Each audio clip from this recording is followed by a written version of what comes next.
বাংলাদেশকে বিশ্বকাপ জিতিয়েছেন, যুব দলের বিশ্বকাপ। এরপর থেকে ঘরোয়াতে তাকে বলা হয় বাংলাদেশের সেরা ক্যাপ্টেন। অনেক সিনিয়র ক্রিকেটার এবং কয়েকদিন আগে নাসির হোসেন, বাংলাদেশের one of the best allrounder, তিনিও বলেছেন যে বাংলাদেশের ঘরোয়াতে সবচেয়ে ভালো ক্যাপ্টেন আকবর আলী। কিন্তু এমন ভুল করলেন, বাংলাদেশ এই দলের হয়ে যে ম্যাচটা খেলছেন, শেষ বলে 4 রান দরকার, যেখানে 1 রান করতে পারে, রান আউট না করলেও সমস্যা নেই, বল ধরে থাকলেও সমস্যা নেই, সেই জায়গাতে যে থ্রোইনটা করলেন বা রান আউট করার চেষ্টা করলেন, করে 3 রান দিলেন। 2 রান দিলেও সমস্যা নেই, বাংলাদেশ দল 1 রানে যেতে, সেখানে 3 রান দিলেন। মানে আকবরের কারণে ম্যাচটা বাংলাদেশ দল হারতেই বসেছিল, মানে হেরেই যাচ্ছিল। একটা সুপার ওভারে ম্যাচটা গেছে, যায় না তো, মানে আকবর বলটা ধরে বসে থাকতো তাহলেও তো বাংলাদেশ দল 1 রানে জিতে যায়। মানে শেষ বলে 4 রান দরকার, ব্যাটসম্যান কানেক্ট করতে পারেনি, 1 রান নিক সমস্যা নেই, 2 রান নিক সমস্যা নেই, 3 রান নিয়েছে। শুধুমাত্র হাত ছোঁয়া দূরত্বে থাকা স্ট্যাম্পে লাগাতে পারেনি, লাগানোর দরকারও ছিল না, বল নিয়ে দৌড়ে ওখানে গেলে দাঁড়িয়ে থাকলেও সমস্যা ছিল না। এই যে সেরা ক্যাপ্টেনের তকমা বা সেরা ক্যাপ্টেন, বাংলাদেশ দলকে বিশ্বকাপ জিতিয়েছেন, যুব বিশ্বকাপ জিতিয়েছেন, বাংলাদেশের সেরা অর্জন করিয়েছেন, তার কাছ থেকে এটা কীভাবে প্রত্যাশা করা যায়, কিভাবে আশা করা যায়? আমি জানি কেউ বিশ্বাস করতে পারছেন না, যারা ফেসবুকে লেখালেখি করছেন, যারা ক্রিকেটটা দেখেন, তারা কেউই বিশ্বাস করতে পারছেন না যেটা আকবরের কাজ। এবারের টুর্নামেন্টে তো আকবর দারুণ ক্যাপ্টেন্সি করছেন, তারপরেও এই কাজটা করবেন কেউ বিশ্বাস করতে পারছেন না। দেখুন, এটা তো একটা চরম ভুল, একটা জঘন্য ভুল, মানে এই ভুলটা কোনোভাবেই মাফ করা যায় না। এটা গেল এক।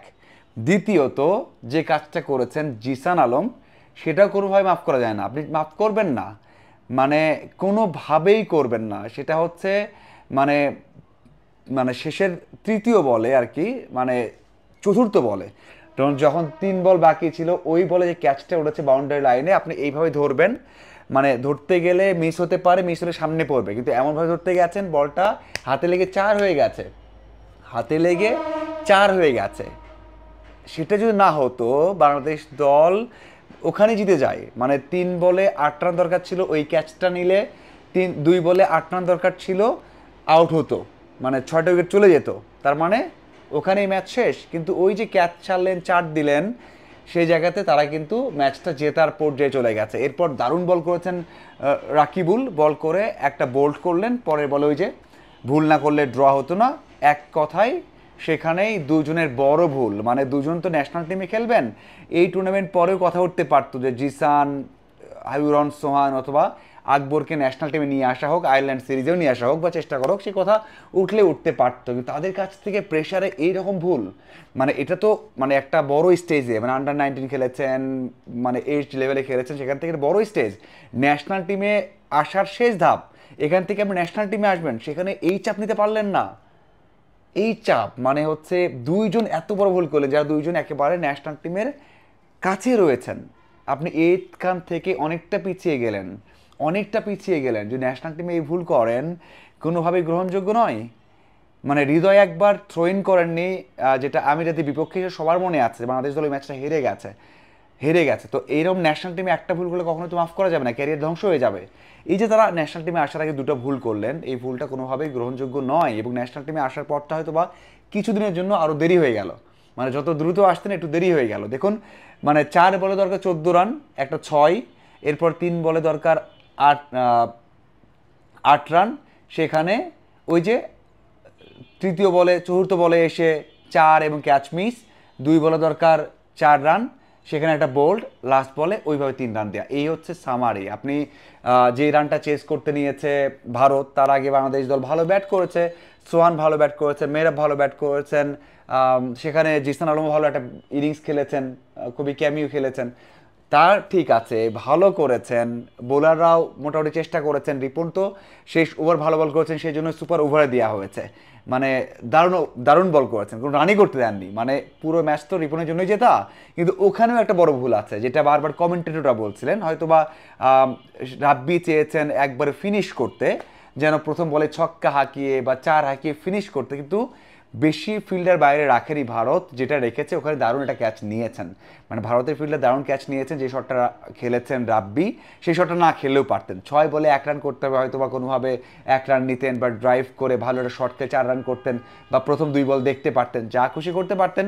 এই জন্য কমেন্টেটররা বারবার বলছিলেন যে কাজটা করলেন রাব্বি, এটাও ঠিক করেনি, তার ক্রিকেট সেন্সের সাথে এটা যায় না, এভাবেই বলছিলেন।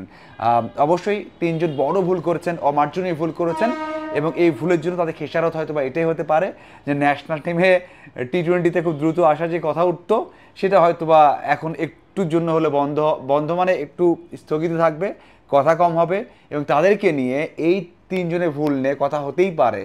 কারণ এই পর্যায়ে এসে এই ভুলটা আসলে কোনোভাবেই গ্রহণযোগ্য নয়। মানে এই ভুলগুলো মানে বাচ্চারাও করবে না। আমরা যারা খেলা দেখছিলাম একসাথে বসে, সেখানে অনেকে খেলা বোঝে না, তারপরেও অনেক হাসাহাসি করছিল যেটা কীভাবে সম্ভব, কেন থ্রো ইন করলো, কেন এই ক্যাচ মিস করলো, কেন 1 রান করতে হবে সেখানে রাব্বি আউট হলো। এই 3টা প্রশ্নই বারবার এসেছে। যদিও রিপন এক কথায় ব্রিলিয়ান্ট, এক কথায় আউটস্ট্যান্ডিং, তার জন্য জেতা, পরপর 2 বলে 2 জনকে আউট করেছেন, এবং তার এই ধারাবাহিকতা আমার মনে হয় একমাত্র প্রাপ্তি। আগের ওভারেও যখন বাংলাদেশ দল ইন্ডিয়াকে প্রেসারে ফেলবে, সেখানেও যখন 20 ওভারের মধ্যে বল করেছেন, দারুণ বল করেছেন, এবং তার জন্যই কামব্যাক হয়েছে, বাংলাদেশ দলের জয়ের পথ সুগম হয়েছিল, যেটা আমরা নিতে পারিনি। সাথে পাওয়ার প্লেতেও সুপার ওভারেও বারবার বলা হচ্ছিল, কমেন্টেটররা বলছিলেন যে রিপনকেই দেবে, তাই দেওয়া হয়েছে। রিপন সেটা কিন্তু করে দেখিয়েছেন, এক হাতেই তিনি ম্যাচটা বাংলাদেশকে জিতিয়েছেন। রিপন আউটস্ট্যান্ডিং। বাংলাদেশের যে বোলাররা ভালো, পেসাররা ভালো, সেটা আবার প্রমাণ করলেন, এবং রিপন যে ন্যাশনাল টিমে আসার জন্য এখন আবার যোগ্য, যে কোনো সময় আসতে পারেন, সেটা কিন্তু প্রমাণ করলেন। কি দারুণ তার অ্যাকিউরেসি, তার কি দারুণ তার ইয়র্কার বল, কি দারুণ তার লাইন অ্যান্ড লেন্থ, এক কথায় টি-20 জন্য পারফেক্ট, এই ম্যাচের জন্য পারফেক্ট। আরও একটা বড় বিষয় হচ্ছে যে বাংলাদেশ তো ভারতকে হারালো। ভারত বাংলাদেশ ম্যাচ মানেই বিশাল আয়োজন, বিশাল বড় ম্যাচ, স্নায়ুচাপ, এবং সব সময় কয়েকদিন আগে ফুটবল ম্যাচ হলো, সেখানে আমরা দেখেছি যে ভারত বাংলাদেশ যে কোনো পর্যায়ে ম্যাচ মানেই বড় কিছু, এবং সেই জায়গাতে বাংলাদেশ দল জয় পেয়েছে, এটা বড় একটা পাওয়া। এবং আমার মনে হয় চ্যাম্পিয়ন হওয়ার পথে এগিয়ে গেল বাংলাদেশ দল। এই টুর্নামেন্টে দারুণ খেলেছে, এবং আমার যেটা বিশ্বাস যে এই পথে বাংলাদেশ দল এগিয়ে গেছে। এই ম্যাচ জয়ের কনফিডেন্সটা অবশ্যই দিবে, কিন্তু এই ভুলগুলো, এই 3 জনের ভুলগুলো কোনোভাবেই গ্রহণ করা যায় না। তাদের এই পর্যায়ে এসে এই ভুলগুলো মেনে নেওয়া যায় না। আর রিপন তো এক কথাই আউটস্ট্যান্ডিং। কী মনে হয় আপনাদের? অবশ্যই জানাবেন। ধন্যবাদ সবাইকে।